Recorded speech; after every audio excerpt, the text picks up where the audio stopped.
नमस्कार। आज हम कक्षा 12 की हिंदी साहित्य की पुस्तक सरयू का तीसरा पाठ पढ़ेंगे, जिसमें रहीम के दोहे हैं।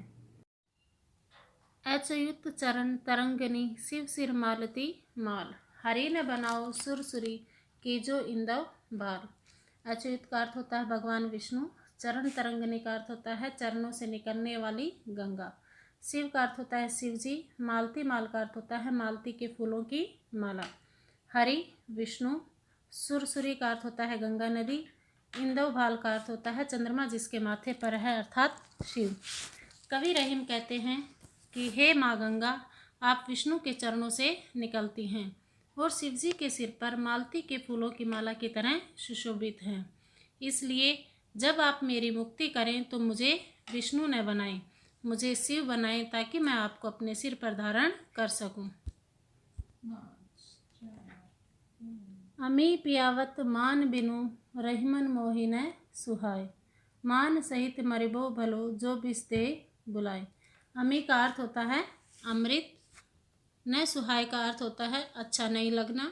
मरिबो का अर्थ होता है मरना। विष का अर्थ होता है जहर। कवि रहीम कहते हैं, यदि कोई मुझे बिना मान सम्मान के अमृत भी पिलाता है तो वह मुझे अच्छा नहीं लगता। मान सहित मरिबो भलो जो विष दे बुलाए, और यदि कोई सम्मान के साथ बुलाकर विष भी देता है तो सम्मान से विष पीकर मरना भी अच्छा है। कदली सेफ भुजंग मुख स्वाति एक गुण तीन, जैसी संगति बैठिए तैसो ही फल दीन। कदली का अर्थ होता है केला।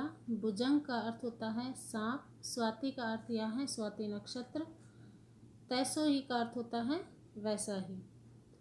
कवि रहीम कहते हैं कि स्वाति नक्षत्र में बरसे जल की बूंदें एक समान होते हुए भी केला, सीप और सांप के मुख में पड़ने पर तीन अलग अलग परिणाम देती हैं। केले में पड़ने से वह कपूर बनती हैं, सीप में पड़ने से मोती और सांप के मुख में पड़ने से वह विष बन जाती हैं। जैसी संगति बैठिए तैसो ही फल देन, अर्थात हम जैसी संगति में रहेंगे वैसा ही हमें फल मिलेगा। यह सब संगति का ही प्रभाव है। कही रहीम संपत्ति सगे बनत बहुत बहुरीति, विपत्ति कसोटी जे कसे ते ही साची मीत। सगे का अर्थ होता है संबंधी या मित्र। साचे मित का अर्थ होता है सच्चा मित्र। रहीम कहते हैं कि जब आदमी के पास धन दौलत होती है तो उसके बहुत से मित्र या संबंध बन जाते हैं, लेकिन ऐसे लोग संकट के समय काम नहीं आते। विपत्ति कसोटी जे कसे ते ही साची मीत, लेकिन जो संकट के समय साथ देते हैं वे ही सच्चे मित्र होते हैं। काज परे कछु और है काज सरे कछु और, रहीमन भवरी के भय नदी सिरावत मोर। काज परे का अर्थ होता है काम पड़ जाने पर। काज सरई का अर्थ होता है काम के पूरा होने पर। भवरी का अर्थ होता है विवाह के फेरे। सिरावत का अर्थ होता है बहाना। मोर का अर्थ होता है सहरा या मुकुट। कवि रहीम कहते हैं कि यह संसार स्वार्थी है। यहाँ काम पड़ने पर व्यक्ति मान सम्मान देता है और काम के निकल जाने पर जान पहचान भी भूल जाता है। जैसे रहीमन भवरी के भय नदी सिरावत मोर, जैसे विवाह के समय जो सहरा सिर पर धारण किया जाता है, विवाह के बाद उसे नदी में बहा दिया जाता है। खैर खून खासी खुशी बैर प्रीति मदपान, रहीमन दाबे ना दबे जानत सकल जहान। खैर का अर्थ होता है कुशलता। खून का अर्थ होता है रक्तपात या हत्या। बैर का अर्थ होता है शत्रुता। प्रीति का अर्थ होता है प्रेम। मदपान का अर्थ होता है शराब पीना। दाबे का अर्थ होता है छिपाना। जहान का अर्थ होता है संसार। कवि रहीम कहते हैं कि कुशलता, रक्तपात, खांसी, प्रसन्नता, शत्रुता, प्रेम और शराब का पीना। रहीमन दाबे ना दबे जानत सकल जहान, ये सारी चीज़ें कोशिश करने पर भी छिपाई नहीं जा सकती, इन्हें सारा संसार जान लेता है। जो रहीम उत्तम प्रकृति का करी सकत कुसंग, चंदन विष व्यापत नहीं लपटे रहत भुजंग। प्रकृति का अर्थ होता है स्वभाव। कुसंग का अर्थ होता है बुरी संगति, व्यापत का अर्थ होता है प्रभाव डालना और भुजंग का अर्थ होता है सांप। कवि रहीम कहते हैं कि जो उत्तम स्वभाव के व्यक्ति होते हैं, बुरी संगति उनका कुछ बिगाड़ नहीं सकती। चंदन विष व्यापत नहीं, लपटे रहत भुजंग। जैसे चंदन के वृक्ष पर सांप लिपटे रहते हैं, लेकिन उन सांपों के विष का कोई असर उन पर नहीं पड़ता। जो रहीम गति दीप की, कुल कपूत गति सोई। बारे उजियारो करे, भड़े अंधेरो होई। गति का अर्थ होता है दशा, बारे का अर्थ होता है जलाना, भड़े का अर्थ होता है बढ़ाना या बुझाना। कवि रहीम कहते हैं दीपक की और कुल के कपूत की स्थिति एक समान होती है। बारे उजियारो करे, भड़े अंधेरो होए। जिस प्रकार दीपक को जलाए जाने पर प्रकाश करता है और जब हम उसे बुझाते हैं या बढ़ाते हैं तो वह अंधेरा कर देता है, उसी प्रकार कुपुत्र के जन्म पर घर में खुशियाँ छाती हैं और जैसे ही वह बड़ा होता है तो उसके बुरे कार्यों के कारण घर में निराशा या अंधकार छा जाता है। रहीमन ओछे नरन सो, बैर भलो ना प्रीत।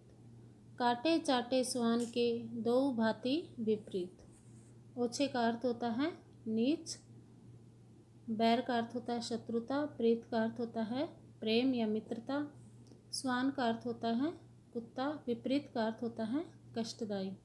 कवि रहीम कहते हैं कि नीच स्वभाव के लोगों से न तो शत्रुता अच्छी होती है और न ही मित्रता अच्छी होती है।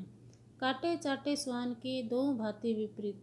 जिस प्रकार कुत्ते को दुत्कारो तो वह काटता है और यदि हम उसे पुचकारते हैं तो वह चाटने लगता है, इस प्रकार दोनों ही परिस्थितियों में वह हानिकारक होता है। रहीमन धागा प्रेम का, मत तोड़ो चटकाए। टूटे से फिर ना जुड़े, जुड़े गांठ पड़ जाए। चटकाए का अर्थ होता है चटकाकर। कवि रहीम कहते हैं कि प्रेम रूपी धागा अर्थात प्रेम का बंधन बहुत नाजुक होता है, इसलिए उसे छोटी सी बात पर तोड़ना नहीं चाहिए। टूटे से फिर ना जुड़े, जुड़े गांठ पड़ जाए, क्योंकि एक बार टूटने पर वह जुड़ता नहीं है और यदि प्रेम रूपी धागा जुड़ भी जाए तो उसमें गांठ पड़ जाती है, अर्थात मन में मलिनता रूपी गांठ बंध जाती है।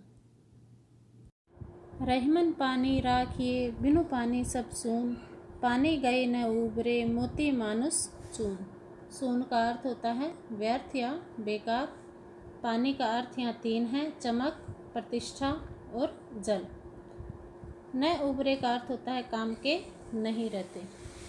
कवि रहीम कहते हैं कि व्यक्ति को अपनी इज्जत का ध्यान रखना चाहिए, क्योंकि बिना इज्जत के व्यक्ति का जीवन बेकार है।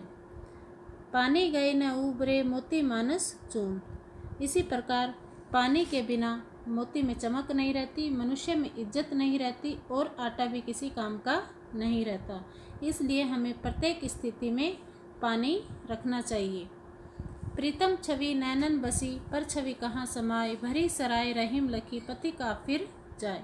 प्रीतम छवि का अर्थ होता है प्रिय व्यक्ति, पर छवि का अर्थ होता है दूसरे की छवि, सराय का अर्थ होता है धर्मशाला। कवि कहते हैं कि जिसके हृदय में परमात्मा की छवि बसी हुई होती है तो उसके हृदय में संसार के किसी अन्य व्यक्ति का कोई स्थान नहीं रहता। जिस प्रकार से भरी हुई धर्मशाला में यदि कोई नया पथिक आता है तो वह उसमें स्थान न रहने पर वापस लौट जाता है। यो रहीम जस होत है उपकारी के संग, बाटन वारे के लगे जो मेहंदी के रंग। जस का अर्थ होता है यश, उपकारी का अर्थ होता है उपकार करने वाला, बाटन वारे का अर्थ होता है पीसने वाला। कवि रहीम कहते हैं कि परोपकारी व्यक्ति के साथ रहने से हमें भी यश की प्राप्ति होती है। बाटन वारे के लगे जो मेहंदी के रंग। जिस प्रकार मेहंदी को पीसने वाले के हाथों में उसका लाल रंग लग जाता है, इस प्रकार अच्छी संगति से हमें अच्छा परिणाम मिलता है। बिगड़ी बात बने नहीं, लाख करे किन कोई। रहीमन फाटे दूध को, मथे न माखन होय। बिगड़ी का अर्थ होता है बिगड़ी, किन का अर्थ होता है क्यों नहीं, मथे का अर्थ होता है मथना। कवि रहीम कहते हैं कि बिगड़ी हुई बात को लाख उपाय करने पर भी नहीं सुधारा जा सकता। जैसे फटे हुए दूध को लाख बार मथने पर भी उससे मक्खन नहीं निकलता। इसलिए हमें हमेशा अपनी वाणी पर नियंत्रण रखना चाहिए। मथत मथत माखन रहे, दही मही बिलगाए, रहीमन सोई मीत है, भीर परे ठहराए। मही का अर्थ होता है छाछ, बिलगाए का अर्थ होता है अलग होना, मीत का अर्थ होता है मित्रता, भीर का अर्थ होता है संकट और ठहराए का अर्थ होता है साथ देना। कवि रहीम कहते हैं कि दही को बार बार मथने पर उसमें से छाछ अलग हो जाती है और मक्खन ऊपर आ जाता है। रहीमन सोई मीत है, भीर परे ठहराए। रहीम जी कहते हैं कि सच्ची मित्रता वही होती है जो संकट में हमारा साथ देती है। धन्यवाद।